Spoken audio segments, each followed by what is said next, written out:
Hello dear brothers and sisters, welcome to Sahastra IAS. આશા રાખી રહ્યો છું કે આપ સૌ ભાઈઓ બહેનોની તૈયારી ખૂબ જ સરસ રીતે થઈ રહી હશે. આપ લોકો મન લગાવી ખુદની ક્ષમતા પર વિશ્વાસ રાખી અને પોતાની તૈયારી કરી રહ્યા હશો. વિદ્યાર્થી મિત્રો, તમે જાણો છો કે ઇકોનોમી એન્ડ પોલિટીને લઈ આપણે એક સ્પેશિયલ વેબ સિરીઝ શરૂ કરેલ છે અને આ વેબ સિરીઝનો આજે આ 7મો એપિસોડ છે.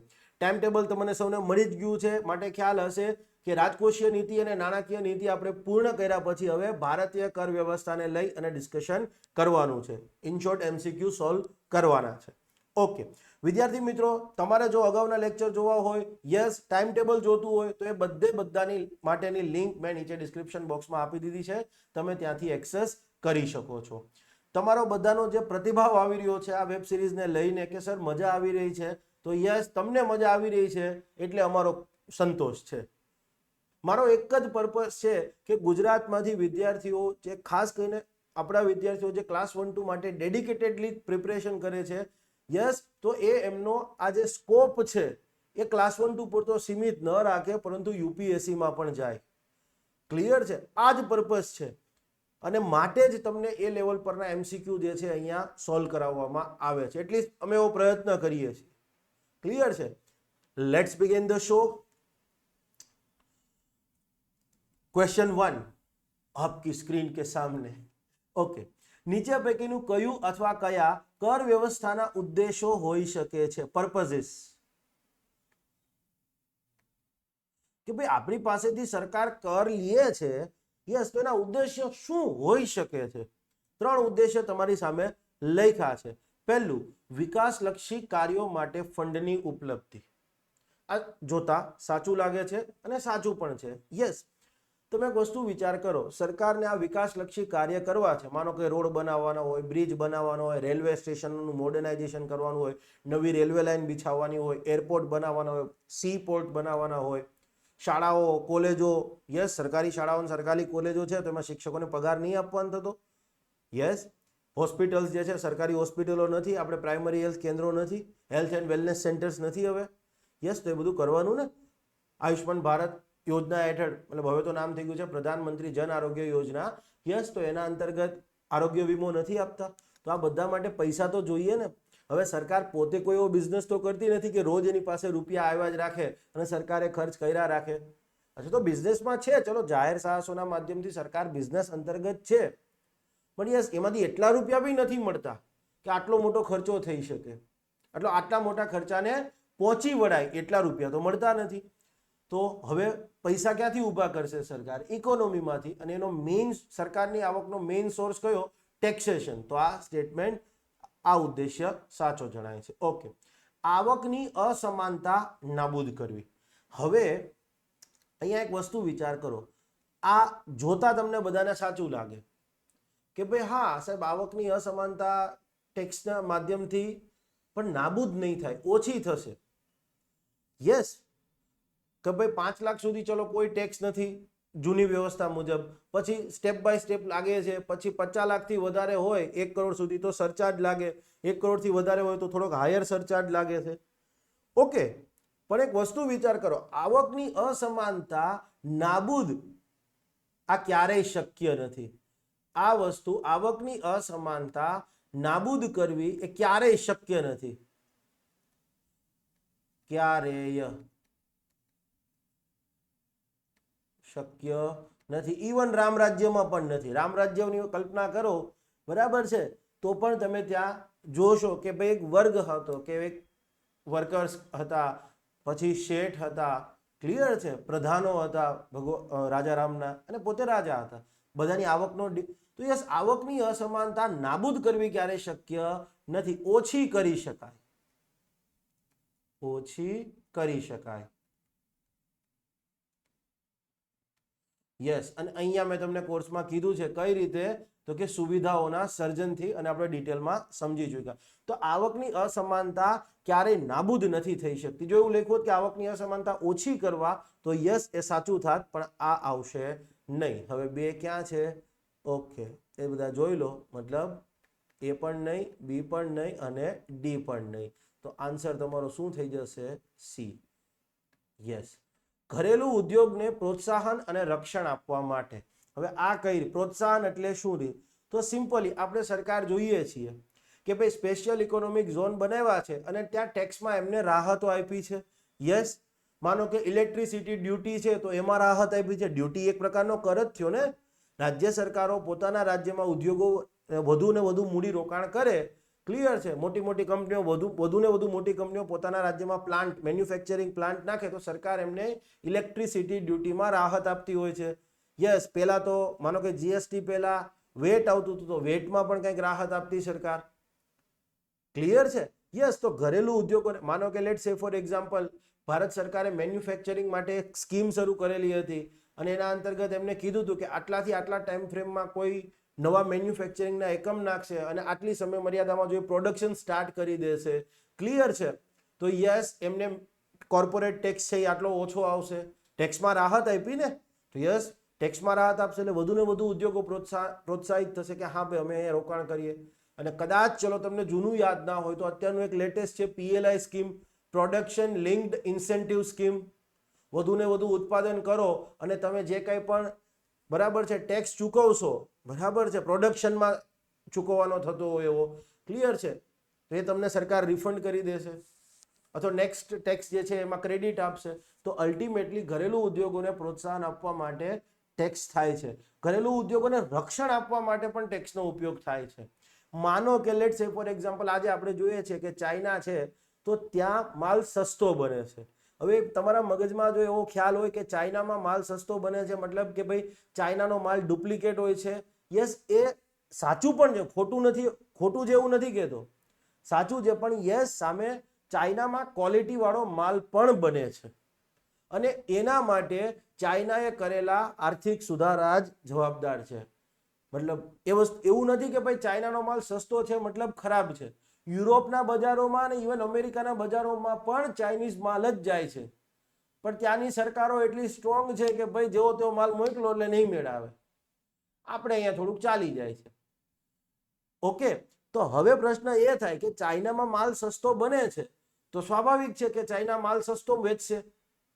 સોલાર પેનલ જ બેસ્ટ એક્ઝામ્પલ છે. ચાઇનામાં બનેલી સોલાર પેનલ સસ્તી છે ભારતમાં બનેલું એના કરતા.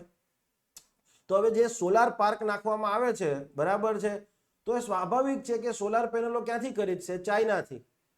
તો પછી ઘર આંગણે જે સોલાર પેનલનું મેન્યુફેક્ચરિંગ કરે છે એમનો માલ કઈ રીતે વેચાશે? એમને ત્યાં રોજગારી ઉપર માણસો નથી. તો હવે માનો કે એમનો માલ નહીં વેચાય તો એમની રોજગારી ખતરામાં આવી ગઈ. તો હવે આવા સમયે સરકાર શું કરે? બહારથી જે આ પ્રકારે સસ્તો માલ આવતો એની ઉપર ઇમ્પોર્ટ ડ્યુટી વધારી દે, યસ, અને બેલેન્સ કરી દે. તો ઘરેલું ઉદ્યોગોને રક્ષણ મળ્યું ને? યસ, ક્લિયર છે. તો option she is a correct answer. કોઈ પણ વસ્તુનો તમે લોકો શું વિદ્યાર્થીઓ મોટા ભાગના શું વિચારે ખબર? કે સવાલ હશે ને હંમેશા અઘરો જ હશે. સવાલને તમારી આસપાસમાં લિંક કરવાનો પ્રયત્ન કરો. આ માનો કે આવકની અસમાનતા નાબૂદ કરવી. આવકની અસમાનતા નાબૂદ ક્યારે થાય? કે લેટ સે ફોર એક્ઝામ્પલ મુકેશ કાકા છે આપણા, મુકેશ કાકા જસ્ટ રેન્ડમલી વધારે જ કમાતા હશે પણ વર્ષે માનો કે 50,000 કરોડ કમાય છે અને વર્ષે સમજવા માટે આપણે 5 લાખ રૂપિયા કમાય છે. તો કેટલો ડિફરન્સ થયો? 49 ગણતાય નહીં ફાવે અત્યારે તો, બરાબર છે. તો આવકની અસમાનતા, તમારી આવક 10 લાખ કરો તો 50,000 કરોડમાંથી બરાબર છે સામે 10 લાખ માઇનસ છે. પણ હવે તમને એમ કે આવકની અસમાનતા નાબૂદ કરવી એટલે તો કે મુકેશ કાકા જે કમાણા છે જે ઓછા કમાય છે એની પાસેથી વેચી લ્યો, મુકેશ કાકા આગળથી લઈ લ્યો ને એમને વેચી દો કે લાવો ભાઈ પૈસા બધાને હરખે કરી દેવાના. એનો મિનિંગ થાય આવકની અસમાનતા નાબૂદ કરવી. તો આવકની અસમાનતા હંમેશા ઇકોનોમીમાં રહેવાની જ છે. કારણ કે તમે જુઓ નવા નવા ઉદ્યોગ સાહસિકો આવતા જ હશે તો એ લોકો ઉદ્યોગ સાહસિકો પૈસા યસ આવક મેળવે છે તો એનો વાંક નથી કે ખોટું નથી. ઓછી કરી શકાય, નાબૂદ ક્યારેય ન કરી શકાય. ક્લિયર છે? યસ, તો option she is a correct answer. નીચે પૈકીનું કયું અથવા કયા વેરાઓ પરોક્ષ કર નથી? પરોક્ષ કર નથી. તો આને પોઝિટિવ સેન્સમાં લઈએ તો શું કહેવાય? પ્રત્યક્ષ કર છે. પરોક્ષ નથી મીન્સ આપણે સમજવા માટે એવું લખી શકો પ્રત્યક્ષ કર છે. હવે ક્વેશ્ચન જુઓ, કેપિટલ ગેઇન ટેક્સ. હવે પરોક્ષ કરની પરિભાષા શું છે? તો પરોક્ષ કરનું સિમ્પલ એક જ વસ્તુ છે કે ચીજવસ્તુના વેચાણ ગુડ્સ કે સર્વિસીસ વેચાણ સેલિંગ કે સેવાઓના વિનિમય એક્સચેન્જ, સેવાઓનું વેચાણ શબ્દ નથી પ્રયોજાતો, સેવાઓનો વિનિમય બોલાય છે. Sales of goods and exchange of services, વિનિમય પર લાગે. બસ આ એની એક મેઇન ડેફિનેશન છે, સમજૂતી કયો કે જે કોઈ. બરાબર. બીજી ઘણી બધી વસ્તુઓ છે કે પરોક્ષ કરની જવાબદારી છે એનું હસ્તાંતરણ થઈ શકે છે, પ્રત્યક્ષ કરની જવાબદારીનું હસ્તાંતરણ નથી થઈ શકતું, બ્લા બ્લા બ્લા, ઘણી બધી વસ્તુઓ છે. પણ મેઇન આટલી ડેફિનેશન તમને ખ્યાલ હોવી જોઈએ. Capital gain tax. હવે કેપિટલ ગેઇન ટેક્સ કોની ઉપર લાગે? તો કે સિમ્પલી તમે કોઈ મૂડી હોય તમારી જોડે, લેટ સે ફોર એક્ઝામ્પલ શેર બજારમાં તમે આજે શેર્સ પરચેસ કર્યા છે, બરાબર, 100 રૂપિયાનો એક શેર છે, અને હવે તમે જ્યારે વેચવા જાઓ છો સમજવા માટે 10 વર્ષ પછી, તો એ શેર જે છે એ સમજવા માટે 1000 રૂપિયાનો થઈ ગયો, તો તમને મૂડી લાભ કેટલો થયો? 900 રૂપિયાનો. તો હવે ક્લિયર છે, એ 900 રૂપિયા ઉપર ટેક્સ લાગશે. તો એમાં ચીજવસ્તુનું વેચાણ કે સેવાઓનો વિનિમય થયો? ના, નથી થયો. ક્લિયર છે. તમે શેર ખરીદી કરી, શેરનું વેચાણ કર્યું છે, અલ્ટિમેટલી એ તમારી મૂડી હતી. ક્લિયર છે. એને ચીજવસ્તુ ન ગણી શકાય. તો કેપિટલ ગેઇન ટેક્સ છે એ પરોક્ષ કર નથી, પરંતુ આ છે એ પ્રત્યક્ષ કર છે. ક્લિયર છે. પરોક્ષ કર નથી ગણાતો. અને તમને આપને ખબર જ છે, બરાબર છે, ડિવિડન્ડ ડિસ્ટ્રીબ્યુશન ટેક્સ, કે તમે કોઈ કંપનીના શેર ધારકો, કંપની એમાં નફો કરે, તો એ નફામાંથી શેર ધારકને કંઈક રૂપિયા ડિવિડન્ડ પેટે આપે. તો એ ડિવિડન્ડ શું થાય અલ્ટિમેટલી? ક્લિયર છે. વ્યક્તિના હાથમાં એક આવક થઈ, તો ડિવિડન્ડ ડિસ્ટ્રીબ્યુશન ટેક્સ ક્લિયર છે, આવક ઉપર લાગ્યો, તો અગેન પ્રત્યક્ષ કર. અને કેપિટલ ગેઇન ટેક્સ છે આવક ઉપર જ લાગ્યો ને. યસ, 100 રૂપિયાનો શેર હતો, બરાબર, 10 વર્ષ પછી 1000 રૂપિયામાં વેચ્યા, 900 રૂપિયા આવક જ થઈ, નફો થયો ને. મૂડી હતી તમારી પાસે શેર, ક્લિયર, એમાં નફો થયો, અલ્ટિમેટલી આવક જ થઈ. યસ. તો પ્રત્યક્ષ કરની પરિભાષા જ એકચ્યુઅલીમાં એ છે કે વિવિધ સ્ત્રોતમાંથી થયેલી આવક પર લાગે. વ્યક્તિની વિવિધ સ્ત્રોતમાંથી થયેલ આવક પર લાગે. તમે માનો કે મહિને 1,00,000 રૂપિયાનો પગાર હોય, તો તમારી આવક થઈ ને, આવક ઉપર ટેક્સ લાગે. કેપિટલ ગેઇન ટેક્સ એવું જ છે. Just a minute.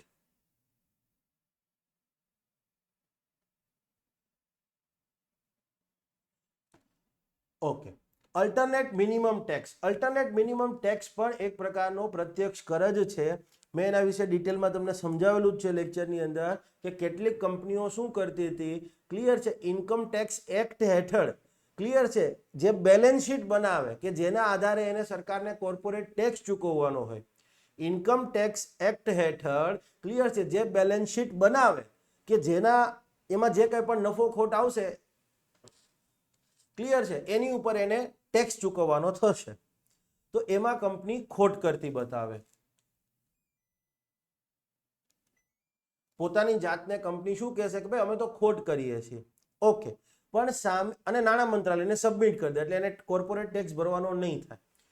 તો હવે અને સામે કંપની બીજું શું કરતી હતી, કે જે કોર્પોરેટ બાબતોનું મંત્રાલય છે, ministry of corporate affairs, yes, એમને જે બેલેન્સ શીટ સબમિટ કરે છે કંપનીઝ એક્ટ હેઠળ, ક્લિયર છે, નાણાં મંત્રાલયને બેલેન્સ શીટ સબમિટ કરે છે, અને ઇન્ડિયન ઇન્કમ ટેક્સ એક્ટમાં જે કંઈ પણ પ્રાવધાન છે એ મુજબ એને કંપનીની બેલેન્સ શીટ બતાવી હોય, એમાં કંપની ખોટ કરતી બતાવે. ભારત સરકારનું બીજું મંત્રાલય ministry of corporate affairs, yes, એ કંપનીઓ સાથે કોર્પોરેટ બાબતોનું મંત્રાલય. તો હવે કંપનીએ બીજી એક બેલેન્સ શીટ પણ સબમિટ કરવાની હોય કંપનીઝ એક્ટ હેઠળ.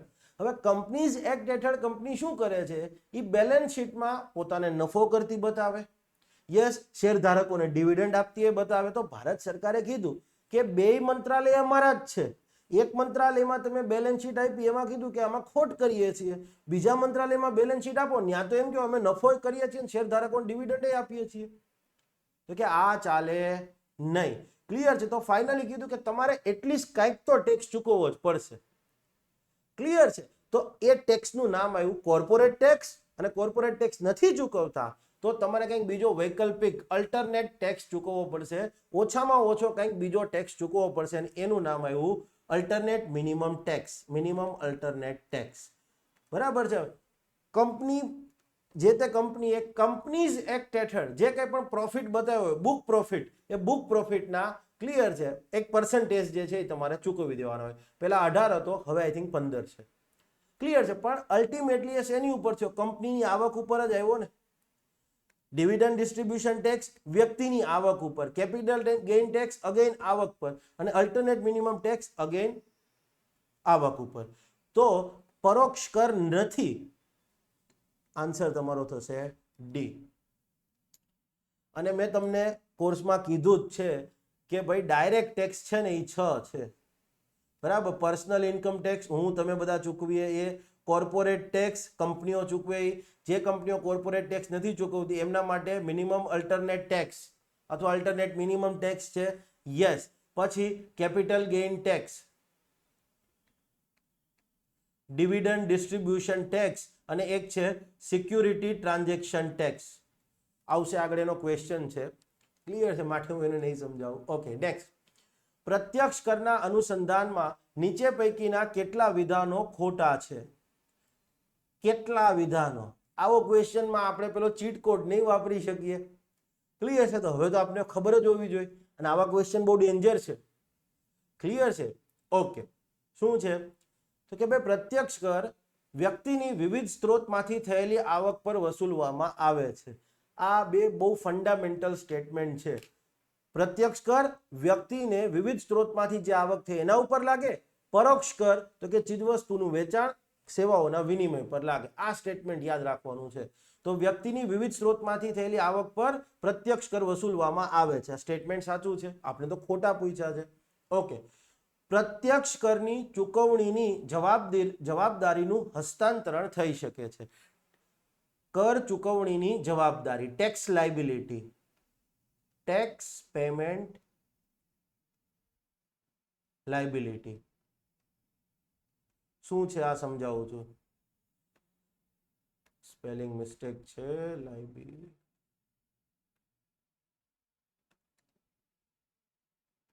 લાયબિલિટી શું છે સમજાવું. લેટ સે ફોર એક્ઝામ્પલ આપણે હોટલમાં જમવા જઈએ છીએ.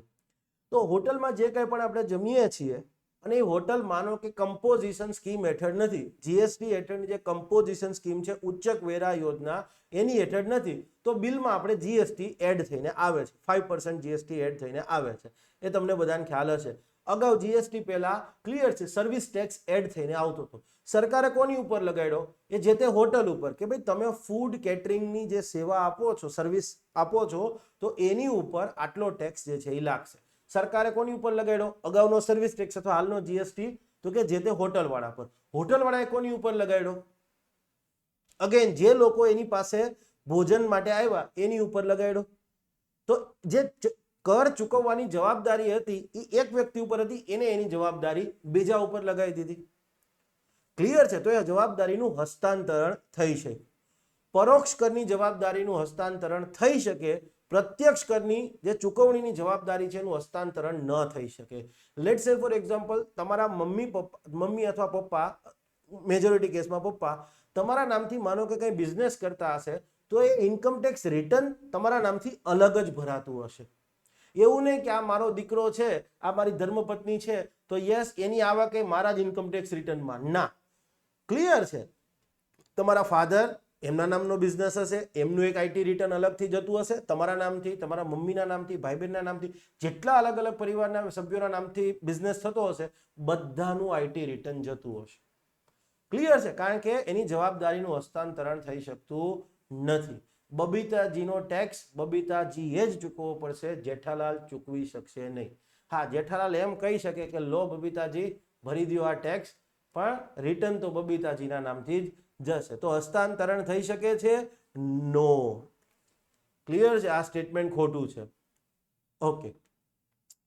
કંપનીઓ પર લાગતો અલ્ટરનેટ મિનિમમ ટેક્સ પ્રત્યક્ષ કર ગણાતો નથી. હમણાં જ કીધું કે પ્રત્યક્ષ કર છે. અલ્ટરનેટ મિનિમમ ટેક્સ છે એ પ્રત્યક્ષ કર છે, ડાયરેક્ટ ટેક્સ જ છે. ક્લિયર છે? તો આ પણ સ્ટેટમેન્ટ ખોટું છે. તો how many of them is or are incorrect? તો કે માત્ર 2. આવા ક્વેશ્ચનો બહુ ડેન્જર હોય છે. ક્લિયર છે? ચીટ કોડ યુઝ નહીં કરી શકતા. ઓકે. ભારતમાં નીચે પૈકીના કયું અથવા કયા સમૂહ પર વ્યક્તિગત આવકવેરાની જોગવાઈઓ લાગુ પડે છે? Personal income tax. હું અને તમે આપણે જે આપણું પોતાનું એક રિટર્ન ભરીએ છીએ આવકવેરાનું, તો યસ એ પર્સનલ ઇન્કમ ટેક્સ આપણી ઉપર લાગે છે એટલે આપણે રિટર્ન ભરવાનું હોય. કંપનીઓએ એમની ઉપર કોર્પોરેટ ટેક્સ લાગે તો એમને કોર્પોરેટ ટેક્સનું રિટર્ન ભરવાનું.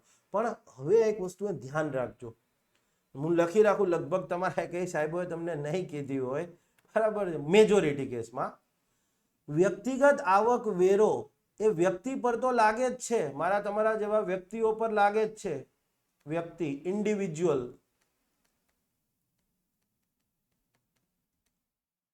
હું, તમે, મારા ફાધર, તમારા father, mummy papa, right? Clear છે? આપણા વ્યક્તિ ઉપર વ્યક્તિગત રીતે લાગે. પણ એ સિવાય પણ ક્લિયર છે બીજા 4 સમૂહો પર, 4 અલગ અલગ સમૂહો પર લાગે છે. એક છે આર્ટિફિશિયલ જ્યુડિશિયલ પર્સન, બીજું છે હિન્દુ અવિભાજ્ય કુટુંબ, હિન્દુ અનડિવાઇડેડ ફેમિલી, ત્રીજું છે બોડી ઓફ ઇન્ડિવિજ્યુઅલ, વ્યક્તિઓની સંસ્થા. ક્લિયર છે? યસ. અને એક છે એસોસિએશન ઓફ પર્સન, વ્યક્તિઓનું સંગઠન. આ 5 પર્સનલ ઇન્કમ ટેક્સના દાયરા હેઠળ આવે છે. આ 5 જે કીધા એ પીઆઈટી પર્સનલ ઇન્કમ ટેક્સના દાયરામાં આવે.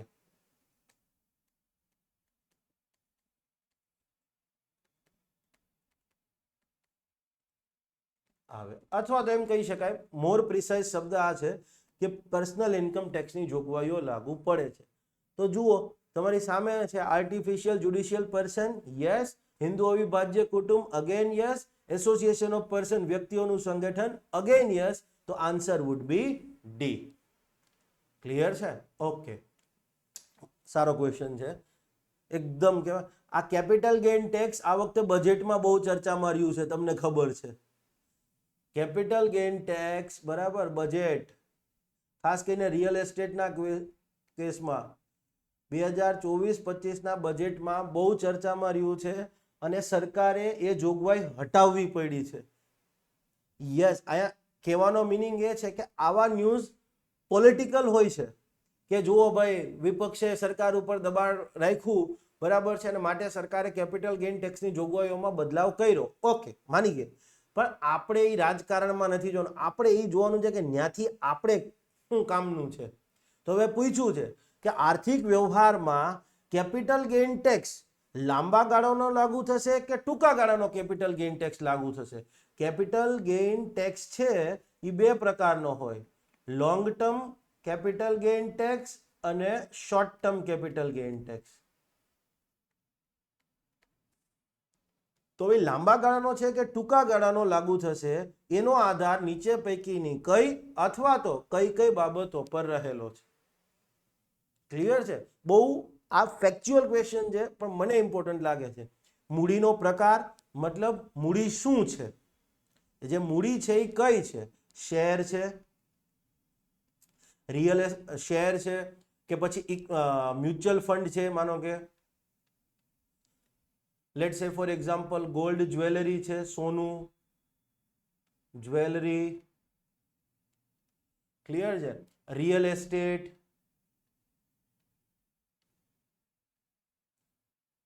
કે લેટ્સ સે ફોર એક્ઝામ્પલ ડેટ ફંડ. તો યસ, શું છે?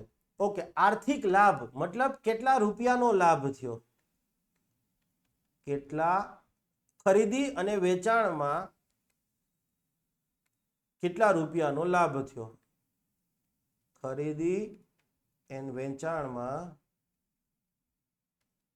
કેટલા રૂપિયાનો ફાયદો થયો. 100 રૂપિયાની ખરીદી કરી અને 1000માં વેચો તો 900નો ફાયદો થાય. ઓકે. હોલ્ડિંગ પીરિયડ મતલબ ખરીદી અને વેચાણ વચ્ચેનો સમય. આ જે કંઈ પણ શેર્સ અથવા રિયલ એસ્ટેટ મતલબ કોઈ ફ્લેટ ખરીદ્યો તો રિયલ એસ્ટેટની કેટેગરીમાં આવે. ક્લિયર છે.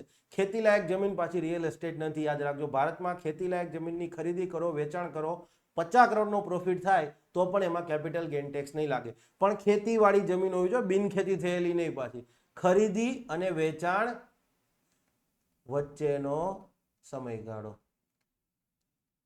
કેપિટલ ગેઇન ટેક્સ આપણે બહુ ઇન ડિટેલ ડિસ્કસ કરી ચૂક્યા છે. એસટીઆઈ નો ટોપિક છે મેઇન્સનો. ઓકે, તો હવે એમ કે છે કે આ જે તે capital gain tax long term લાગશે કે શોર્ટ ટર્મ, એનો આધાર કઈ બાબત અથવા કઈ બાબત પર રહેલો છે? તો આનો જવાબ આવશે, ક્લિયર છે, મૂડીનો પ્રકાર અને હોલ્ડિંગ પીરિયડ. કેમ? ક્લિયર છે, સમજાવું છું.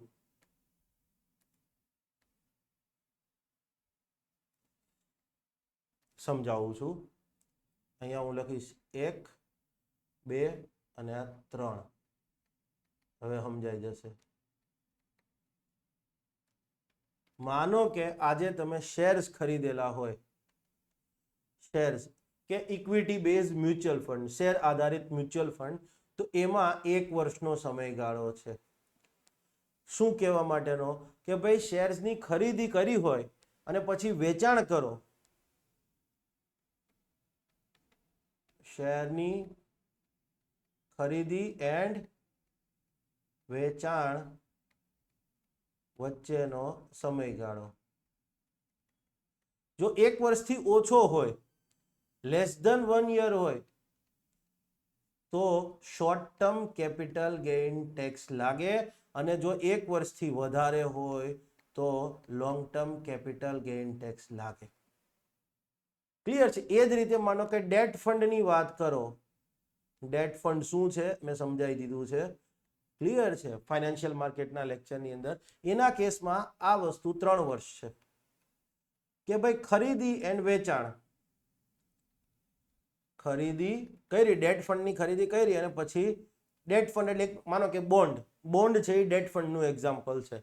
ક્લિયર છે? તો જો 3 વર્ષથી ઓછા ટાઈમ ખરીદી કરીને 3 વર્ષ થાય એ પહેલા જ વેચી નાખો છો તો short term capital gain tax.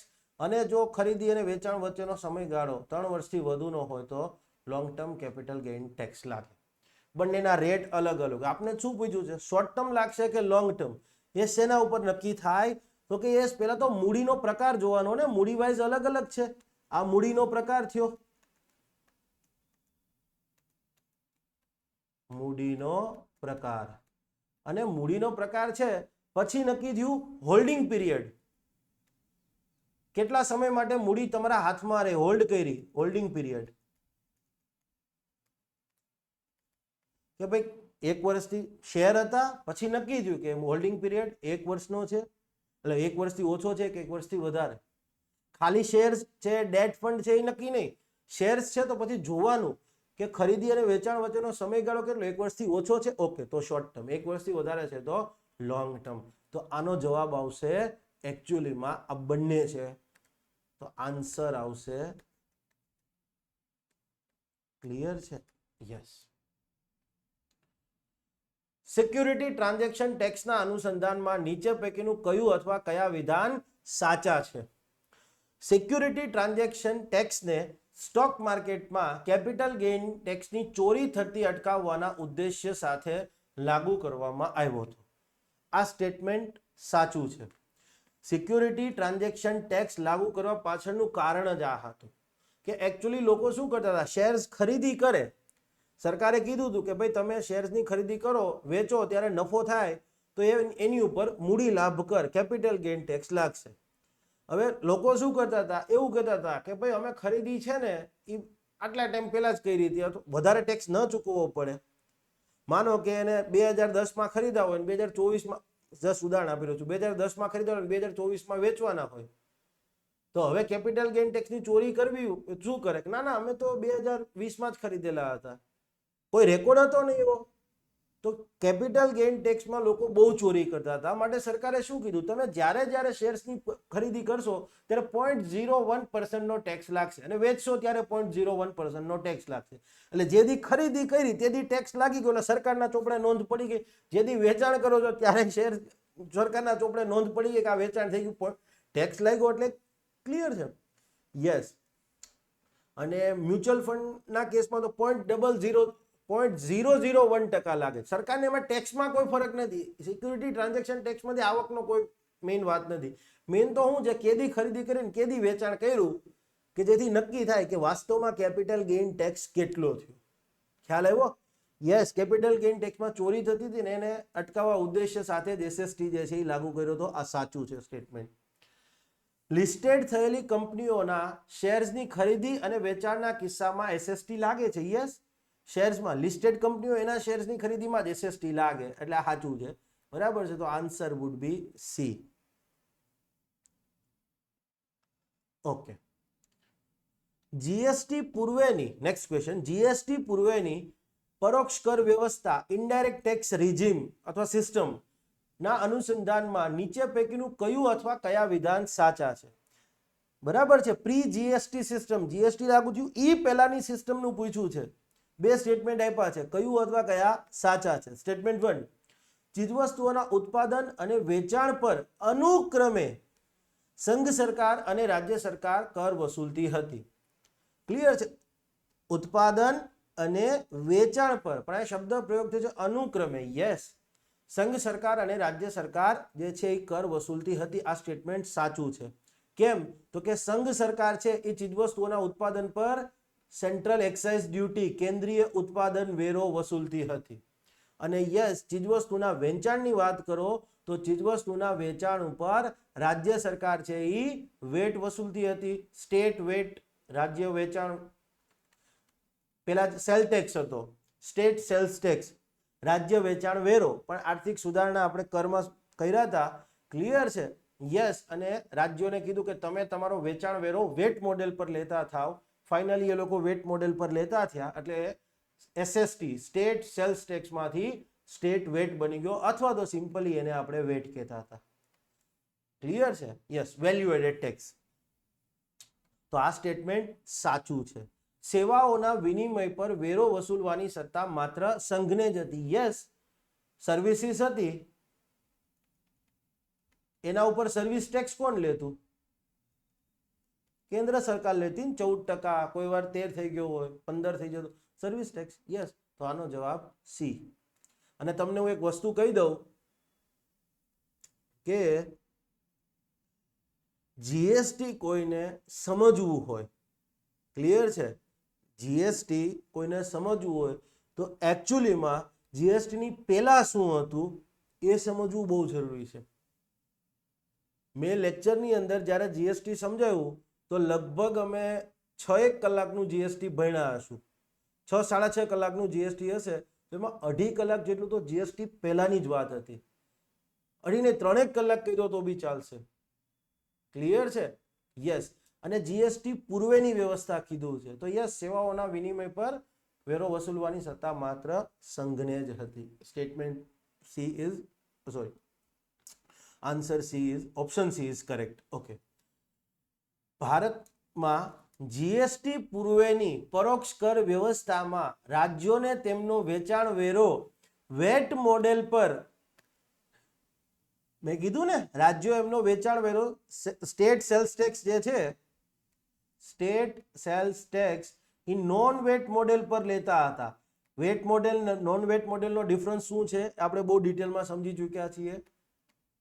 તો યસ, હવે શું કીધું કે જીએસટી પૂર્વેની પરોક્ષ કર વ્યવસ્થામાં રાજ્યોને તેમનો વેચાણ વેરો વેટ મોડેલ પર ઉઘરાણી કરવા માટે તૈયાર કરવાનો અધિકૃત આદેશ નીચે પૈકીની કઈ સમિતિ સાથે સંકળાયેલી સંલગ્ન બાબત છે? આ ક્વેશ્ચન એકદમ ઈઝી છે, ફેક્ચ્યુઅલ છે, કે રાજ્યો એમનો વેચાણ વેરો જે છે સ્ટેટ સેલ્સ ટેક્સ એ વેટ મોડેલ પર નહોતા લેતા, તો રાજ્યોને તૈયાર કરવા, રાજ્યોને સમજાવવા કે ભાઈ તમે નોન વેટ મોડેલમાંથી વેટ મોડેલ પર આવી જાઓ. તમે નોન વેટ મોડેલ ઉપર તમારો વેચાણ વેરો લ્યો છો, યસ, એ તમારો વેચાણ વેરો વેટ મોડેલ પર લાગુ કરો, આવું સમજાવવા માટેની એક સમિતિ હતી. ક્લિયર છે? તો એ સમિતિ કઈ હતી એવું પૂછ્યું છે. આ એક્ઝામમાં આ શબ્દો આવા ટ્વિસ્ટ કર્યા હોય, બાકી કશું છે નહીં. એક હિન્ટ તમને આપી દઉં જો ખ્યાલ હોય તો, 1998માં સમિતિ હતી. અને મેં લેક્ચરોમાં આ માણસના બહુ ગુણગાન ગાઈને કીધું છે કે ખરેખર ભારતના આર્થિક બાબતોનો ઇતિહાસ લખાશે અને એમાં ટોપ 10 વ્યક્તિઓમાં આ વ્યક્તિનું નામ આવશે. જાઓ, હોવું જ જોઈએ. ભલે યસ, આસિમદાસ ગુપ્તા સમિતિ, એલકે ઝા સમિતિ 1974 માં હતી. યસ, આસિમદાસ ગુપ્તા સમિતિ 1998 માં હતી. ક્લિયર છે? યસ. અને રાજા ચેલૈયા સમિતિ 1991 માં હતી. ક્લિયર છે? 8માનો આન્સર જે છે એ બી આવશે, પણ ઘણી બધી બીજી વસ્તુઓ કહેવાની છે. ઓકે, હવે તમને એમ ક્વેશ્ચન પૂછે, આ 3 જ સમિતિ છે, બરાબર છે?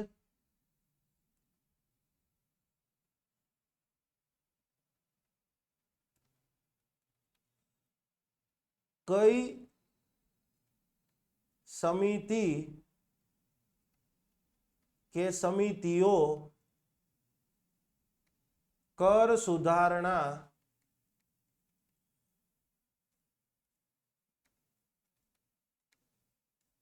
સંબંધિત હતી? આવો ક્વેશ્ચન આવે તો 4 સમિતિ આપી છે, 1 2 3 4, બરાબર છે? કઈ સમિતિ કે સમિતિઓ, ચલો જવાબ બહુવચનમાં છે એટલું હું કહી દઉં. જવાબ બહુવચનમાં છે કે ભાઈ કઈ કઈ સમિતિઓ, આ 4 સમિતિઓ છે એમાં કીધું છે કે ભાઈ કઈ કઈ સમિતિઓ ક્લિયર છે કર સુધારણા સંબંધિત હતી.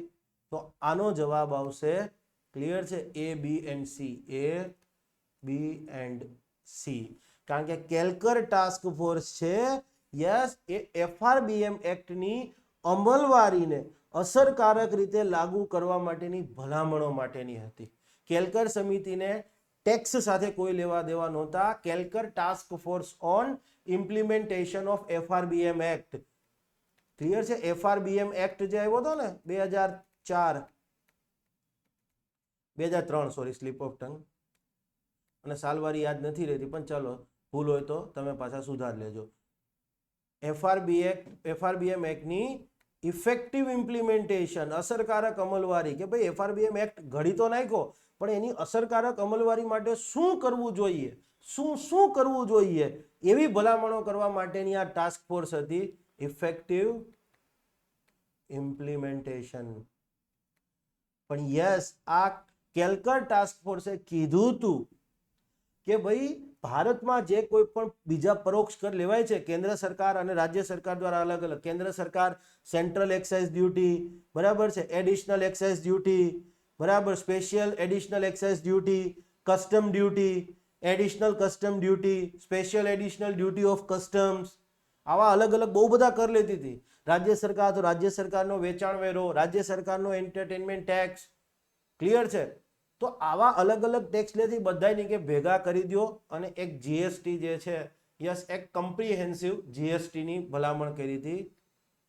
કમ્પ્રિહેન્સિવ અથવા તો કમ્પ્રિહેન્સિવ, બધાનો સમાવેશ થતો હોય એવું, કમ્પ્રિહેન્સિવ ઇનડાયરેક્ટ ટેક્સ. યસ, અને એનું નામ એમને જીએસટી સજેસ્ટ કર્યું હતું, ગુડ્સ એન્ડ સર્વિસ. પણ યસ, એ કર સુધારણા માટેની નહોતી, આ યાદ રાખજો. એમને કીધું તું ખરા, પણ એ સ્પેસિફિકલી કર સુધારણા માટે નહોતી. એટલે સ્ટેટમેન્ટ બહુ ધ્યાનથી સમજજો. ઓકે, એલકે ઝા સમિતિ, તો કે ભારતમાં પરોક્ષ કરમાં સુધારણા કરવા માટે શું કરવું જોઈએ, 1974 માં એમની અધ્યક્ષતામાં સમિતિ બનાવવામાં આવી હતી. 1974 માં એમને કીધું, એલકે ઝા સમિતિએ, કે ભાઈ આપણે, ક્લિયર છે, સેન્ટ્રલ ગવર્મેન્ટેથી એક્સાઇઝ ડ્યુટી લે છે, રાજ્ય સરકાર જે એમનો વેચાણ વેરો લે છે, બંને નોન વેટ મોડેલ પર છે, તો એને વેટ મોડેલ પર લાગુ કરો, બરાબર છે ને? એમને તો સેન્ટ્રલ એક્સાઇઝ ડ્યુટીને વેટ મોડેલ પર લાગુ કરી મેન વેટની વાત કરી હતી, આપણે ડિટેલમાં ડિસ્કસ કર્યું છે, પણ સરકાર ન માની, પણ ફાઇનલી થોડો ઘણો એગ્રી થઈ, એટલે 1978 ની અંદર મોડિફાઈડ વેટ, મોડવેટ કરીને લાગુ કર્યો. 1991 ની અંદર રાજા ચેલૈયા, પ્રોફેસર રાજા ચેલૈયાની અધ્યક્ષતામાં એક બીજી સમિતિની રચના થઈ, ક્લિયર છે? એમને પરોક્ષ કર સુધારણા માટેની જ વાત કીધી હતી. અને યસ, પરોક્ષ કર સુધારણા માટેની જે રાજા ચેલૈયા સમિતિ હતી, એમને પહેલી વખત એવું કીધું હતું કે કેન્દ્ર સરકાર હેઠળ જે કેટલાક ટેક્સ, કેન્દ્ર સરકાર ઘણા બધા પરોક્ષ કર લે છે, તો એમાંથી અમુક પરોક્ષ કર મેન છે એ રાજ્ય સરકાર હેઠળના કેટલાક પરોક્ષ કર, બેમાંથી કેટલાક કેટલાક જે મેઇન પરોક્ષ કર છે એને ક્લબ કરી દો, ઇન્ટિગ્રેટ કરી દો. ક્લિયર છે? અને ઇન્ટિગ્રેટ ઇનડાયરેક્ટ ટેક્સ જે છે એ લાગુ કરો, આવું એમને કીધું હતું. માટે એવો ક્વેશ્ચન આવે કે જીએસટી માટેના જીએસટી વ્યવસ્થાની ભલામણ માટેના બીજ રોપાણ સૌ પહેલા કઈ સમિતિ? તો રાજા ચેલૈયા. યસ, રાજા ચેલૈયાજી 1991 કીધા હતા. ક્લિયર છે? કેલ્કર ટાસ્ક ફોર્સે એ 2004-5 એને થોડું વ્યવસ્થિત કરીને કીધું. બાકી સૌથી પહેલા તો રાજા ચેલૈયા જ હતા. એમને કીધું હતું કે આ ભાઈ એક ઇન્ટિગ્રેટેડ વેટ લાગુ કરો. એને નામે આપ્યું હતું ઇન્ટિગ્રેટેડ વેટ. કેન્દ્ર અને રાજ્યનો એક સંકલિત વેટ હોવો જોઈએ, ભેગું કરેલો એક વેટ હોવો જોઈએ. તો એ રાજા ચેલૈયાની વાત હતી. Integrated committee, sorry, integrated tax, sleep of tongue, integrated wet, સંકલિત વેટ. આમને કીધું કમ્પ્રિહેન્સિવ વેટ, કમ્પ્રિહેન્સિવ ઇનડાયરેક્ટ ટેક્સ જીએસટી, આમને ઇન્ટિગ્રેટેડ વેટ એવું નામ આપ્યું હતું. અને આસિમદાસ Gupta, હર્ક્યુલિન task was before him. 1974 LK Jha સમિતિએ કીધું હતું કેન્દ્ર સરકારને કે તમે તમારો એક્સાઇઝ ડ્યુટી વેટ મોડેલ પર લાગુ કરો. ક્લિયર છે? રાજ્યોને કીધું હતું કે તમે તમારો જે સ્ટેટ સેલ્સ ટેક્સ છે, વેચાણ વેરો, એને વેટ મોડેલ પર લાગુ કરો. રાજ્યો તૈયાર જ નહોતા થયા. કેમ નહોતા તૈયાર થયા એ પણ મેં ડિટેલ્ડ એક્ઝામ્પલ સાથે કીધું હતું. અગેન 1991 એ જ કીધું હતું કે ભાઈ તમે વેટ મોડેલ પર લાગુ કરી દો. ક્લિયર છે? રાજા ચેલૈયાએ કીધું હતું. રાજા ચેલૈયા તો એના કરતા એક સ્ટેપ આગળ ગયા હતા, પણ અગેન રાજ્યો તૈયાર નહોતા. 74 કીધું હતું, 1971 કીધું, તોય ના થયા. ફાઇનલી 1998 ની અંદર વેસ્ટ બેંગાલના ફાઇનાન્સ મિનિસ્ટર હતા. યસ, વેસ્ટ બેંગાલના ફાઇનાન્સ મિનિસ્ટર હતા આસિમદાસ ગુપ્તા, અને એમના નેતૃત્વમાં કીધું, બહુ મોટા અર્થશાસ્ત્રી હતા. ક્લિયર છે ને? એમને પછી કીધું, અને ભૂલતા નહીં કે વેસ્ટ બેંગાલમાં એ ટાઈમે જ્યોતિ બસુ સાહેબની સરકાર હતી, કમ્યુનિસ્ટ હતા. અને 1998 જ્યારે આ કમિટી બનાવી ત્યારે અટલજી પ્રાઇમ મિનિસ્ટર હતા. યસ, પેલું 13 મહિના માટેની જે સરકાર રચાઈ હતી, અટલજી હતા. તો એક વિચાર કરો, અટલજી પ્યોરલી કેપિટલિસ્ટ વિચારધારાવાળી બીજેપી, અને સામે કમ્યુનિસ્ટ પાર્ટી, એકદમ ઓપોઝિટ વિચારધારા હતી. છતાં પણ આ દેશમાં એક પોલિટિકલ મેચ્યોરિટી હતી કે આ દેશના ભલા માટે કંઈ થતું હોય, કંઈ ભલું કરવાની વાત હોય તો રાજનૈતિક ભેદભાવને ભૂલવા જોઈએ. અને યસ, અત્યારે તમે એક વસ્તુ વિચાર કરો, 2024ના રિઝલ્ટની વાત નથી કરતો, એ પહેલા તમે વાત કરો કે કોઈ કમિટી આ રીતે બને દેશ લેવલ ઉપર, તો ભાજપ, કોંગ્રેસ તો કોંગ્રેસે બરાબર, તો ભાજપ જે છે એ શું કરે કે ભાઈ ભાજપના રાજ્યના કોઈ નાણામંત્રી હોય એને કે તમારી અધ્યક્ષતામાં સમિતિ. પણ અટલજીએ કીધું કે ના, આ વ્યક્તિ સમજાવી શકશે. અને આસિમદાસ ગુપ્તાએ ખરેખર એ ટાસ્કને કરી બતાવ્યું. આસિમદાસ ગુપ્તા સમિતિએ, ક્લિયર છે, દરેક રાજ્યોને સમજાવ્યા. પોતે અર્થશાસ્ત્રી હતા એટલે સમજાવી શકે એમ હતા કે તમે ખરેખર તમારો વેચાણ વેરો નોન વેટ મોડેલ પરથી વેટ મોડેલ પર જાશો. દેખીતી રીતે તમને જોતા એવું લાગે છે કે તમારી આવક ઘટશે, મહેસૂલી આવક, કર આવક ઘટશે, પણ એવું નહીં થાય. હરિયાણા પહેલું રાજ્ય હતું કે જેને પોતાનો વેચાણ વેરો છે વેટ મોડેલ પર લાગુ કર્યો, અને પછી તો ક્રમશઃ 2004-5 સુધીમાં તો બધા આવી ગયા.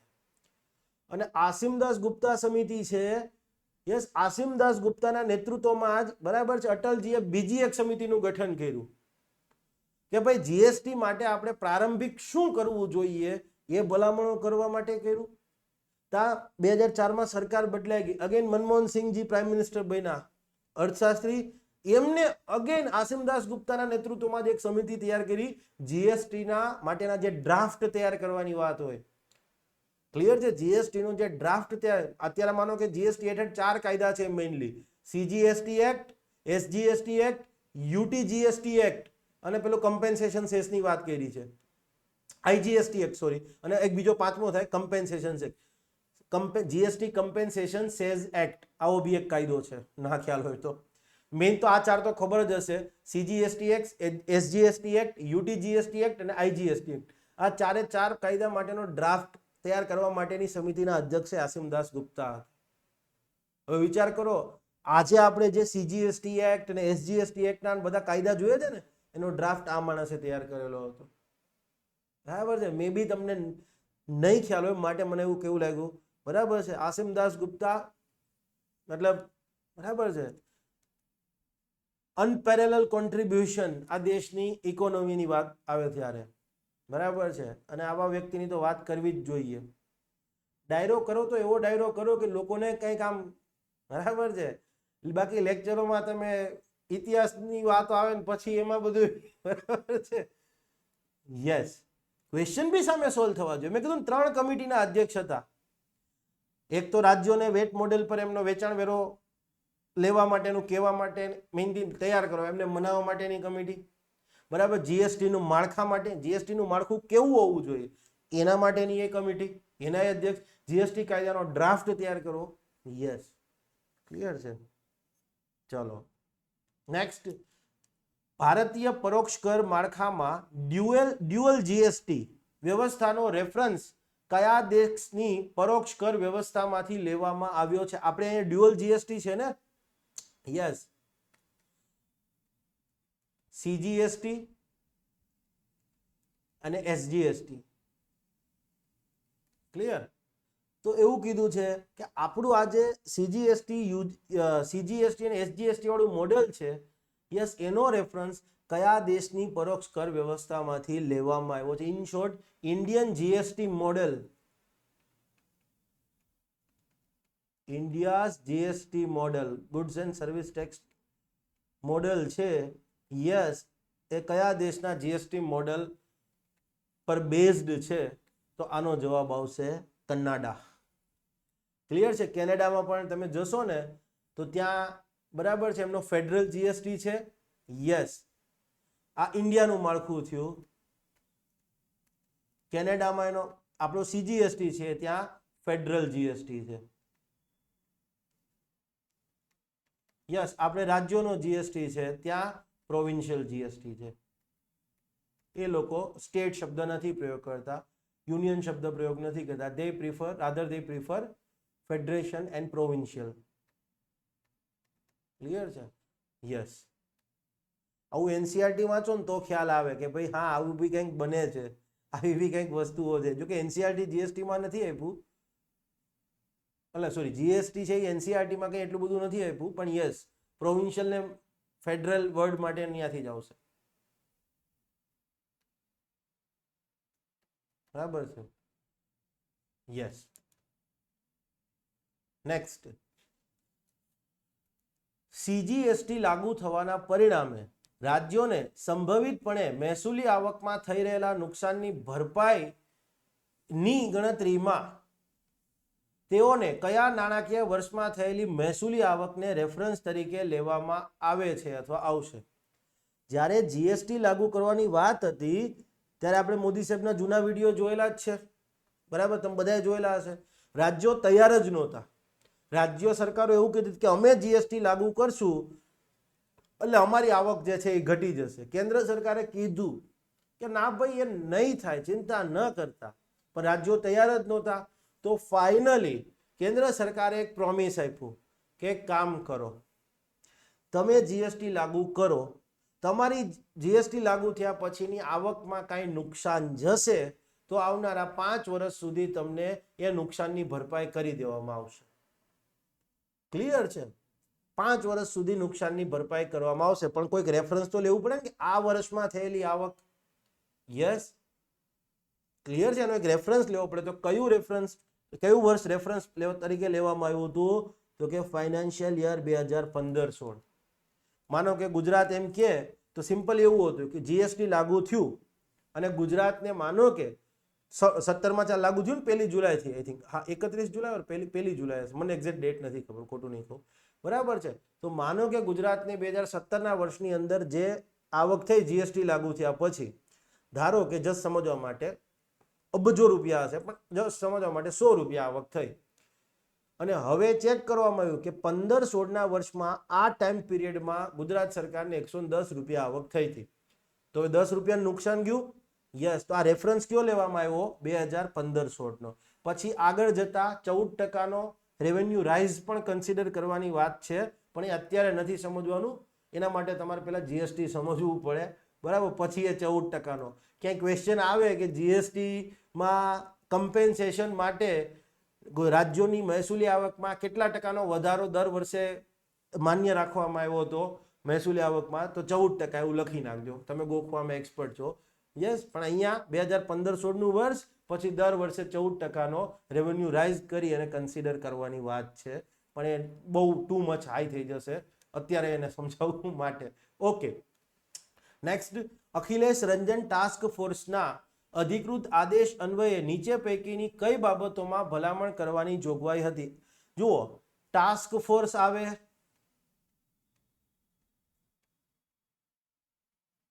વર્કિંગ ગ્રુપ કે,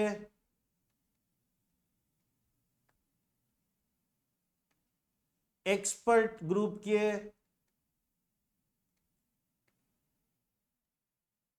બરાબર છે. આ બધાનો મિનિંગ આપણે શું સમજવાનો? કમિટી. સિમ્પલી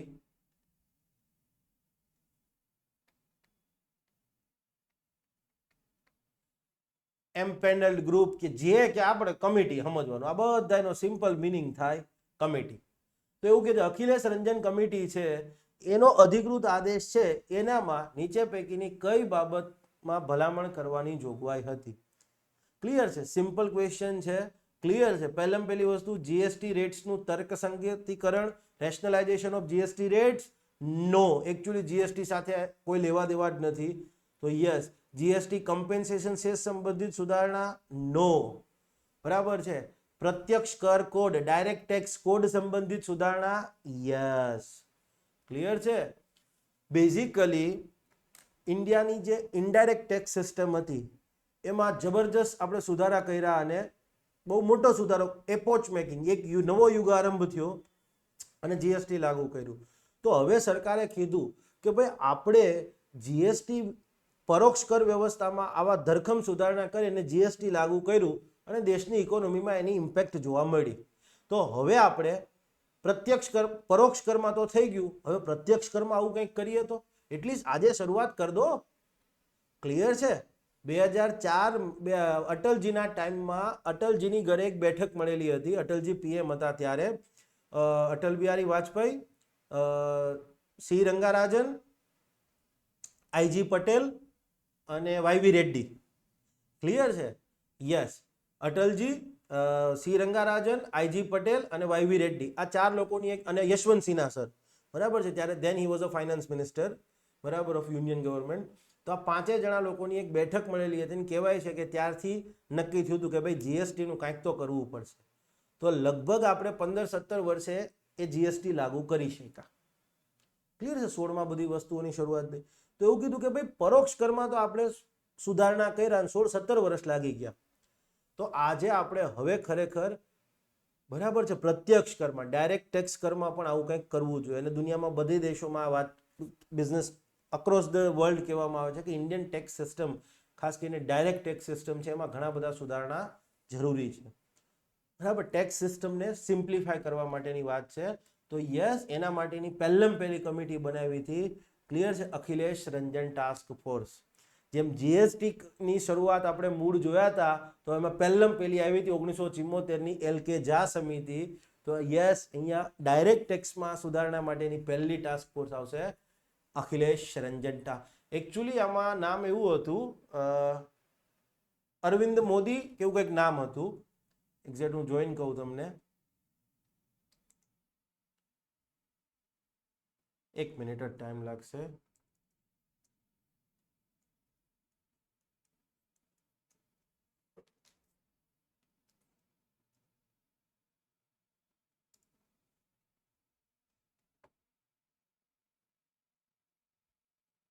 હા, અરવિંદ મોદી જ નામ છે, મને શ્યોર નહોતો માટે મેં,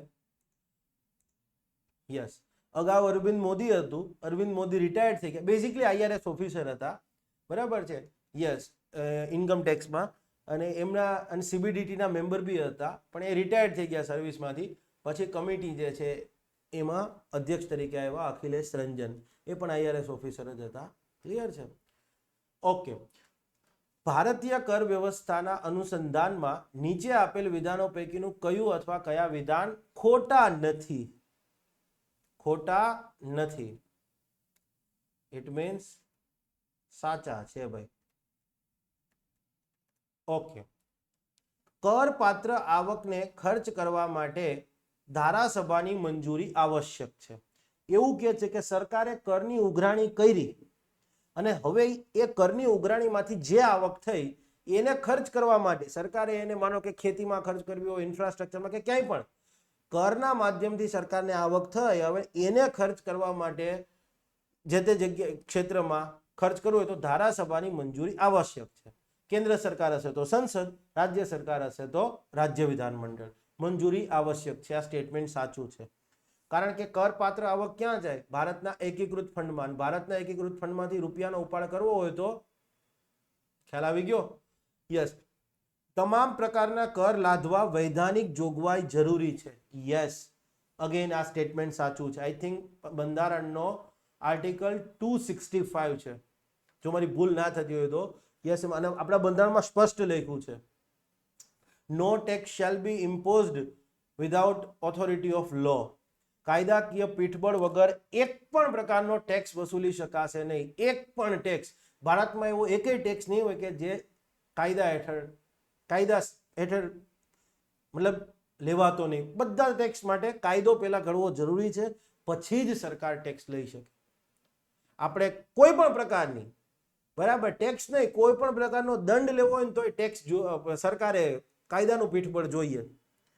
પેનાલ્ટી કે કોઈ પણ ચાર્જ જે ગણો પૈસા લોકો આગળથી લે સરકાર, એટલે સિમ્પલી એને કાયદાકીય પીઠબળ જોઈએ તો અહીંયા તો કર લાદવાની વાત છે કે ભાઈ tax imposition, no tax shall be imposed or levied or collected without backing of લો.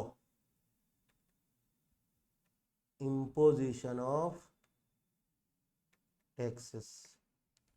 તો વૈધાનિક જોગવાઈ જરૂરી છે. આ સ્ટેટમેન્ટ પણ સાચું છે, આ સ્ટેટમેન્ટ પણ સાચું છે. તો શું પૂછ્યું છે? સાચા છે.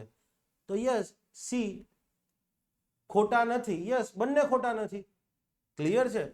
યસ. ઓકે. પરોક્ષ કરના અનુસંધાનમાં નીચે પૈકીનું કયું અથવા કયા વિધાન સાચા છે? પેલા જોજો, ઇનડાયરેક્ટ ટેક્સના પરિપ્રેક્ષમાં પૂછ્યું છે. ઇનડાયરેક્ટ ટેક્સ અને યસ ટ્રુ સાચા પૂછ્યા. જુઓ, ટેક્સેશનમાં છોકરાઓને એવું હોય કે ભાઈ દર વર્ષે ટેક્સના રેટ કેટલા છે એ પૂછાય, તો અત્યાર સુધી એક પણ એક્ઝામમાં એવા રેટ નથી પૂછાણા કે આટલાથી આટલી આવક હોય તો કેટલો ઇન્કમ ટેક્સ લાગશે, કોર્પોરેટ ટેક્સ અત્યાર સુધી ક્યારે નથી પૂછાણા.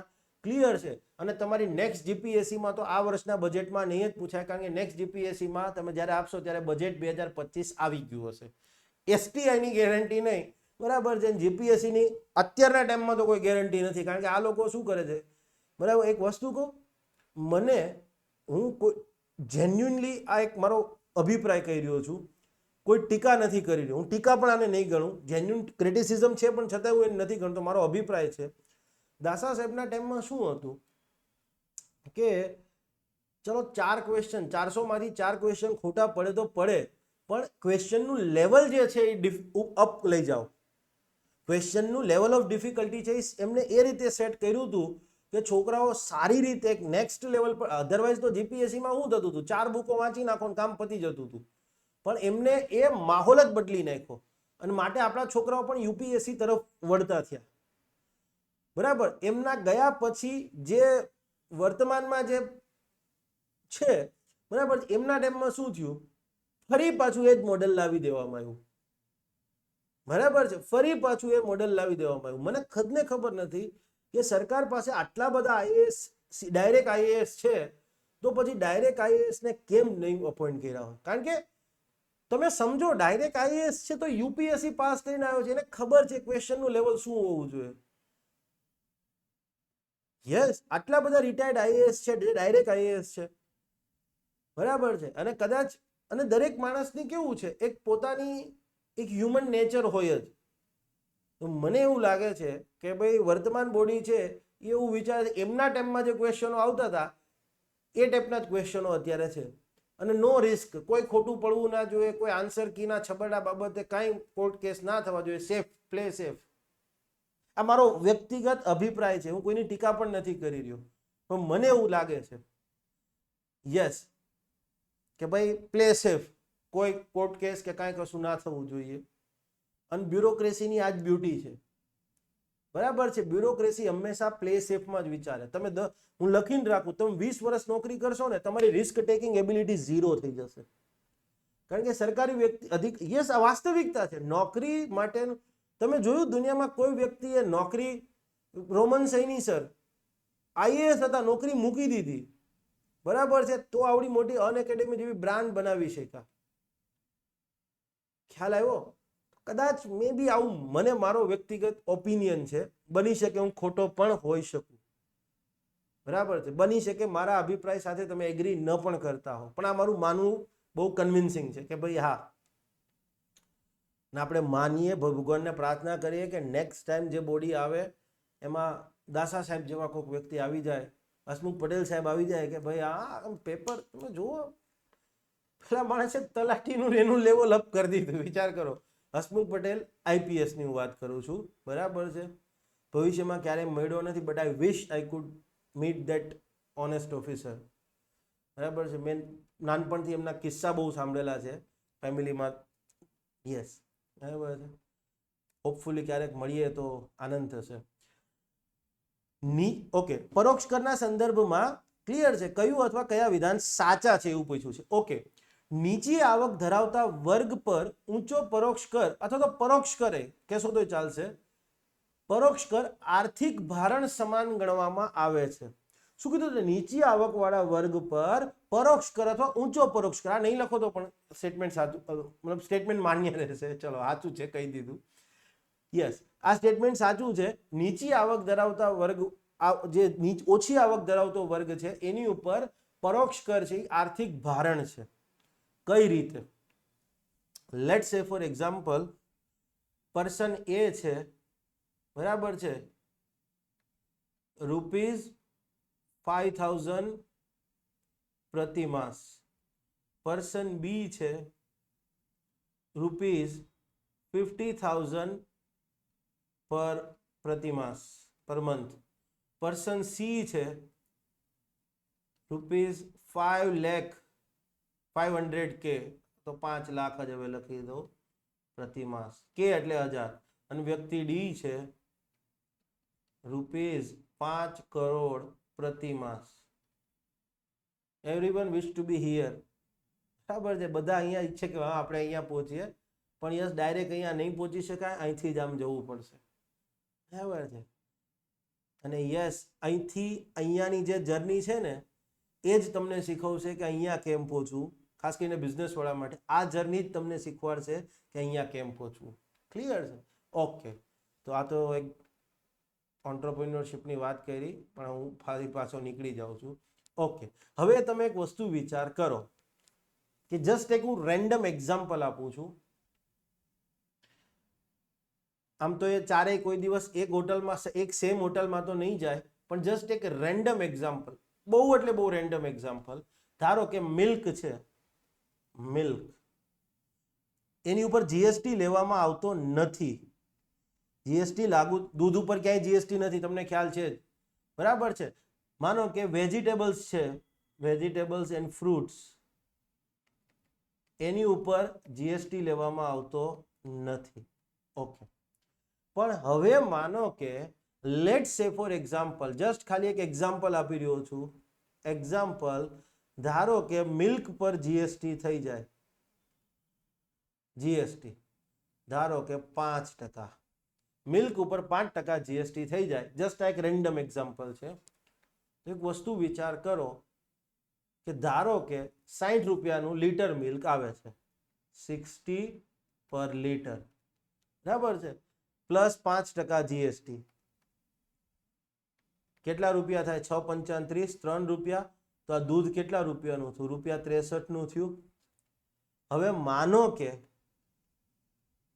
આને 60 + 3, અહીંયા 60 + 3, અહીંયા 60 + 3, અને અહીંયા 60 પ્લસ આપણે એવું માનીએ છીએ, આ એક આદર્શ એક્ઝામ્પલ છે. બાકી 5,000નો પગાર લેતો હોય બિચારો દિવસનું 1 લીટર દૂધ પણ નહીં અફોર્ડ કરી શકે. ક્લિયર છે? પણ યસ, આને આ 3 રૂપિયા રોજના 3 કરો છે તો મહિને 90 રૂપિયા થયા. ક્લિયર છે? રોજના 3 પર મંથ. આને અગેન 90, આને અગેન 90. રોજ 1 લીટર જ લે છે બધા, આપણે એવું માનીએ છીએ. વર્ષના કેટલા થયા? 12 નવા 108, 1080 પર યર. 1080 પર યર, 1080 પર યર અને આને 1080 પર યર. હવે તમે એક વસ્તુ વિચાર કરો, કોઈ વ્યક્તિની વાર્ષિક આવક જ 60,000 રૂપિયા છે, વાર્ષિક આવક જ જેની 60,000 રૂપિયા છે એને 1,000 રૂપિયા ટેક્સ પણ બહુ ભારણ. આને 1,060 રૂપિયા શું અસર કરશે? આની વર્ષની આવક કેટલી થઈ? 6 લાખ રૂપિયા. 6 લાખ. આની આવક થઈ 60 લાખ અને આની આવક થઈ બરાબર છે 6 કરોડ, સોરી 60 કરોડ, બરાબર છે. અને આની આવક થઈ 60,000. તો જેની આવક 60,000 છે ને એને તમે જુઓ, પરોક્ષ કર બધા ઉપર સેમ લાગે છે. ગરીબ હોય કે અમીર હોય એ બધાએ દૂધ ઉપર 3% 3 રૂપિયા જીએસટી દેવો જ પડ્યો. બરાબર? બધા એક જ દૂધ લે છે, માનો કે અમૂલ દૂધ જ લે છે તો બધાએ 3 રૂપિયા દેવો પડ્યો છે. તો ઇનડાયરેક્ટ ટેક્સની આ એક લાક્ષણિકતા છે કે વ્યક્તિની આવક નથી જોતો. ડાયરેક્ટ ટેક્સમાં, પ્રત્યક્ષ કરમાં તમે જુઓ 5 લાખ સુધીની આવક 0 છે, ટેક્સ નથી લેવામાં આવતો. પણ અહીંયા ઇનડાયરેક્ટ ટેક્સમાં એવું કઈ રીતે નક્કી કરશો કે આની આવક 5,000 છે, આની? એ તો નક્કી નથી થતું ને at the end of day. તો ઇનડાયરેક્ટ ટેક્સ માટે કહેવામાં આવે છે રિગ્રેસિવ ઇન નેચર. બરાબર? રિગ્રેસિવ એટલા માટે કે ભાઈ અમીર હોય કે બરાબર છે મધ્યમ વર્ગ હોય કે ગરીબ હોય એ બધા ઉપર એક સરખો જ લાગે. અને માટે યસ, જેની વાર્ષિક આવક 60,000 છે એને તો વર્ષે 1,000 રૂપિયા બહુ મોટી વસ્તુ છે. કદાચ એવું બની શકે એ 1,000 રૂપિયા જો એના ટેક્સમાં ન ગયા હોત તો કદાચ બની શકે એ 1,000 રૂપિયામાંથી એ, ક્લિયર છે, એક બે કપડાની જોડ લઈ લે. ક્લિયર છે? બની શકે કે એના છોકરાની સ્ટેશનરી આખી આવી જાય. ખ્યાલ આવ્યો? માટે જીએસટી વ્યવસ્થામાં જે બેઝિક બાબતો છે, એજ્યુકેશન છે, બરાબર છે, અથવા તો માનો કે ફ્રૂટ્સ એન્ડ શાકભાજી છે, એના પર જીએસટી લેવામાં નથી આવતો. ખરેખર બેઝિક બાબતો, વીમો છે તો વીમા ઉપર જીએસટી ન હોવો જોઈએ, વીમા પ્રીમિયમ પર. ખેડૂતને ખેતી માટે દવા છાંટવાની છે તેના ઉપર જીએસટી ન હોવો જોઈએ. અને અત્યારે ઘણા ખરા 18% લાગે છે. ક્લિયર છે? યસ. તમે જુઓ તો નીચી આવક ધરાવતા વર્ગ પર ઊંચો પરોક્ષ કર આર્થિક, કારણ કે એની 60,000 માંથી એને કઈ ન કર્યું તો વયા ગયા આ રૂપિયા. આર્થિક ભારણ જ થયું ને. યસ. પરોક્ષ કર ગરીબ, મધ્યમ વર્ગ તથા શ્રીમંતો પર ભિન્ન ભિન્ન પ્રકારે લાગે છે. નહીં, પરંતુ એક સમાન પ્રકારે, એક સમાન પ્રકારે લાગે છે. તો આ સ્ટેટમેન્ટ ખોટું છે. માટે આ ટેક્સ્ટ. ઉપકર સેઝના અનુસંધાનમાં નીચે જણાવેલ વિધાનો પૈકીનું કયું અથવા કયા વિધાન સાચા છે? સેઝ અન્વયે થયેલી આવક સંચિત નિધિમાં જમા થાય છે, પરંતુ તેને ખર્ચ કરવા માટે ધારાસભાની મંજૂરી અનિવાર્ય નથી. ક્લિયર છે? સેઝ અન્વયે થયેલી આવકને જે ઉદ્દેશ્યથી સેઝ વસૂલવામાં આવ્યો હોય તે સિવાયના અન્ય કોઈ પણ ઉદ્દેશ્ય માટે ખર્ચ કરી શકાતી નથી. તમને ખબર છે કે સેઝમાં નામ હોય, કૃષિ કલ્યાણ સેઝ, આવું તમે નામ સાંભળ્યું હશે. ઓકે, સેલ નહીં, સેઝ, આવું નામ હશે. દરેક સેઝનું એક નામ હોય. ઓકે, સ્વચ્છ ભારત સેઝ અગાઉ,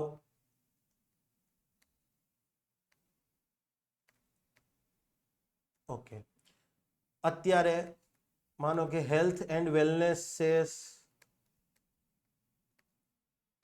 આરોગ્ય અને સુખાકારી સેઝ, ઇન્ફ્રાસ્ટ્રક્ચર સેઝ,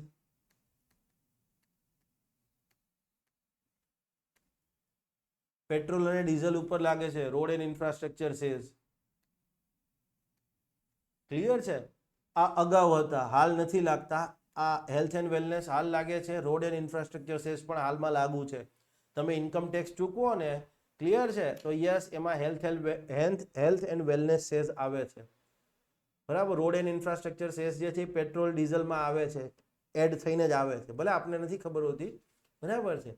તો અને સેઝની એક લાક્ષણિકતા છે કે જે ઉદ્દેશ્યથી સેઝ વસૂલ કરવામાં આવ્યો હોય, યસ, એ ઉદ્દેશ્યમાં જ સેઝના નાણાં તમે ખર્ચી શકો. કૃષિ કલ્યાણ હેતુથી સેઝ લેવામાં આવ્યો છે તો એને ખેડૂત કલ્યાણમાં જ વાપરી શકાય, એને આરોગ્યમાં ન વાપરી શકાય કે એને મિલિટરી પાછળ ન વાપરી શકાય. સ્વચ્છ ભારત સેઝ લેવામાં આવ્યો છે તો સ્વચ્છ ભારત હેઠળ જે ટોયલેટ બનાવવાની પ્રવૃત્તિઓ હતી એમાં જે સહાય આપવાની હતી એમાં જ એ સેઝ વાપરી શકો, બીજે ક્યાંય ઉપયોગ ન કરી શકો. હેલ્થ એન્ડ વેલનેસ સેઝ તો કે ભાઈ મેઇનલી ગ્રામીણ વિસ્તારમાં બીપીએલ પરિવારો માટે આરોગ્યની વધારે સારી સુવિધાઓ માટે હેતુથી ફંડ ઊભું કરવા હેલ્થ એન્ડ વેલનેસ સેઝ જે છે, યસ, એ વસૂલવામાં આજના દિવસે આવે છે. તો એને પછી તમે ખેડૂત કલ્યાણમાં ન વાપરી શકો. રોડ એન્ડ ઇન્ફ્રાસ્ટ્રક્ચર માટે વસૂલવામાં આવ્યો તો એને રોડ એન્ડ ઇન્ફ્રાસ્ટ્રક્ચર બનાવવાની કામગીરીમાં જ ઉપયોગ કરી શકાય, એ સિવાય ક્યાંય નહીં. તો જે ઉદ્દેશ્યથી વસૂલવામાં આવ્યો હોય એ સિવાયના અન્ય કોઈ પણ ઉદ્દેશ્યથી એને ખર્ચ કરી શકાતો નથી. આ સ્ટેટમેન્ટ તો સાચું છે. ઓકે. સેઝ અન્વયે થયેલી આવક સંચિત નિધિમાં જમા થાય છે પરંતુ તેને ખર્ચ કરવા માટે ધારાસભાની મંજૂરી અનિવાર્ય નથી. આટલું સ્ટેટમેન્ટ સાચું છે, બરાબર છે. બાકીનું જે સ્ટેટમેન્ટ છે સંચિત નિધિમાં જમા થાય છે, યસ, એ ખોટું છે. સહસ્ત્ર આઈએએસ વાળા છોકરા કહેશે કે સાહેબ તમે એક્ઝામમાં તમે ક્લાસમાં કીધું છે કે સેઝ હેઠળની આવક સંચિત નિધિમાં જમા થાય છે, મારી ખુદની ભૂલ હતી. આ વખતે બજેટ ડોક્યુમેન્ટનો એક લેવલ કરતાં વધારે ઇન ડિટેલ અભ્યાસ કર્યો ત્યારે મેં જોયું કે સેઝ હેઠળની આવક સંચિત નિધિમાં નહીં પરંતુ જાહેર ખાતામાં જમા થાય છે. તમ તાર ચિંતા કરોમાં ગુજરાતમાં ક્યાંય હજી આ વસ્તુ પહેલી વખત આ જાહેર થઈ છે. હવે બધી બુકોમાં આવશે, બાકી બધી બુકોમાં સંચિત નિધિ જ લખેલું છે પરંતુ તેને ખર્ચ અલગથી રાખવામાં આવે છે એવું લખ્યું હશે, બરાબર. યસ, આનું બહુ પ્રાઉડ સાથે કહી શકું છું કે જે તે સમયે હું જીપીએસસી ઓનલાઈન સાથે જોડાયેલો હતો. આ વસ્તુ ઉપર અમે પહેલા લેક્ચર રેકોર્ડ કર્યો અને પછી બધી બુકોમાં આવેલું છે. બહુ ગર્વ સાથે કહી શકું છું, બરાબર છે. યસ, તો સંચિત નિધિમાં જમા નથી થતી પરંતુ ક્યાં થાય છે? જાહેર ખાતામાં. હું સહસ્ત્ર આઈએએસમાં છોકરાઓને નોટિફાય કરી જ દઈશ, બરાબર છે. રાજ્યનું હોય તો રાજ્યના જાહેર ખાતામાં, કેન્દ્રનું હોય તો ભારતના જાહેર ખાતામાં. ક્લિયર છે. સેઝ હેઠળની આવક મેં ખુદે કીધું તું સંચિત નિધિમાં જમા થાય છે, પણ યસ, આ વખતે બજેટના ડોક્યુમેન્ટ થોડો મારે કોઈ કારણસર અભ્યાસ કરવાનો હતો. ક્લિયર છે. યસ, હા, આપણે એ પણ એક બીજું પણ આપણું એક કામ છે, બરાબર છે. તો એના અંતર્ગત મારે થોડો એનો ડિટેલ ત્યારે મેં ઓબ્ઝર્વ કર્યું, પછી મેં છેલ્લા 5 વર્ષના બજેટના એ જ ડોક્યુમેન્ટ જોયા અને બધામાં એ જ વસ્તુ મને જોવા મળી. તો મારી ખુદની ભૂલ હતી મારા કોર્સમાં. હા, હું બહુ ઓપનલી મારી ભૂલો સ્વીકારું છું અને અપડેટ કરીને છોકરાઓને આપું છું. યસ, મારા કન્ટેન્ટમાં જે વસ્તુ હું કોર્સમાં આપું છું એની ગેરંટી હું લઉં છું કે ભાઈ મેં કીધું છે તો હું યસ. તો આ સ્ટેટમેન્ટ માટે ખોટું છે. તો answer would be B, option B. સાચા પૂછ્યું છે. ક્લિયર છે. તો સહસ્ત્ર આઈએએસ વાળા છોકરા પણ આ વસ્તુનું ધ્યાન રાખજો. ઓકે. ભારતમાં કોર્પોરેટ વેરાની ઉઘરાણીની બાબતમાં નીચે પૈકીના કોને અથવા કોને કોને ભારતીય કંપનીઓ ગણવામાં આવે છે? આપણે જે કોર્પોરેટ કંપનીઓ પર જે કોર્પોરેટ ટેક્સ લેવામાં આવે છે, તો કોર્પોરેટ ટેક્સ લેવાની વાત હોય ત્યારે ભારતીય કંપનીઓ કોને કોને ગણવામાં આવે છે? ઓપ્શન 1, કંપની અધિનિયમ 2003 અન્વયે ગઠિત થયેલી કંપની. ઓપ્શન 2, કંપનીનું ગઠન ભારતની બહારથી હોય. Company has been incorporated outside India. ભારતની બહાર એનું ગઠન થયું હોય પરંતુ તેનું અસરકારક નિયંત્રણ અને વ્યવસ્થાપન, ઇફેક્ટિવ કંટ્રોલ એન્ડ મેનેજમેન્ટ ભારતમાંથી થતું હોય. ઇફેક્ટિવ કંટ્રોલ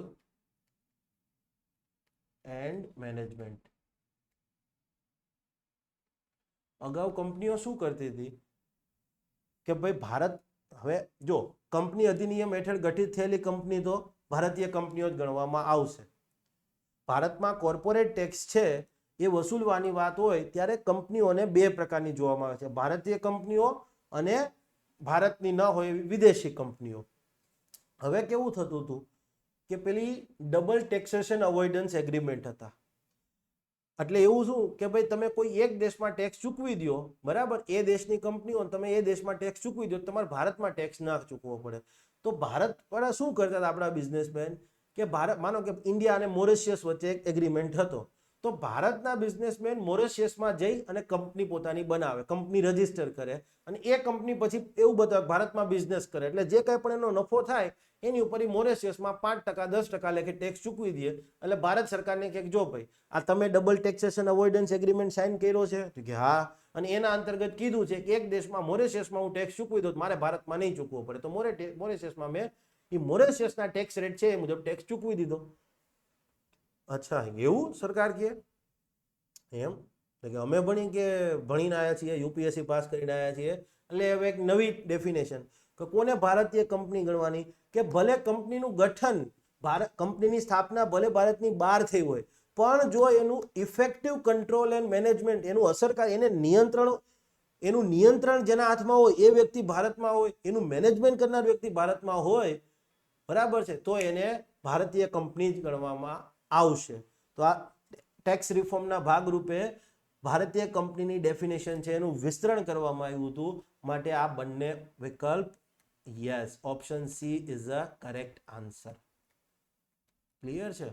યસ, હોપફુલી તમને લોકોને ખ્યાલ આવી ગયો હશે. આ આપણે જે ડિસ્કશન કરીએ છીએ એ તમને કેવું લાગે છે? યસ, એનો એકવાર ચોક્કસપણે કમેન્ટમાં રિવ્યુ આપી દેજો. ક્લિયર છે? તમારું કોઈ સજેશન હોય, ક્લિયર છે, તો તમારા સજેશનને પણ તમે અમને જણાવજો, બરાબર છે. ફોન પણ કરી શકો છો.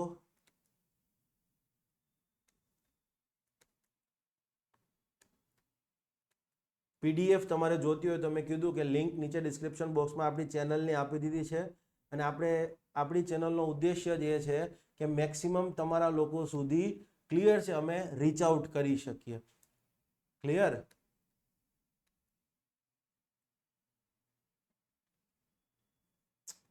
Thank you. જય હિન્દ, જય જય ગરવી ગુજરાત. મારો દેશ, મારી પહેચાન, મારું રાજ્ય, મારું સ્વાભિમાન.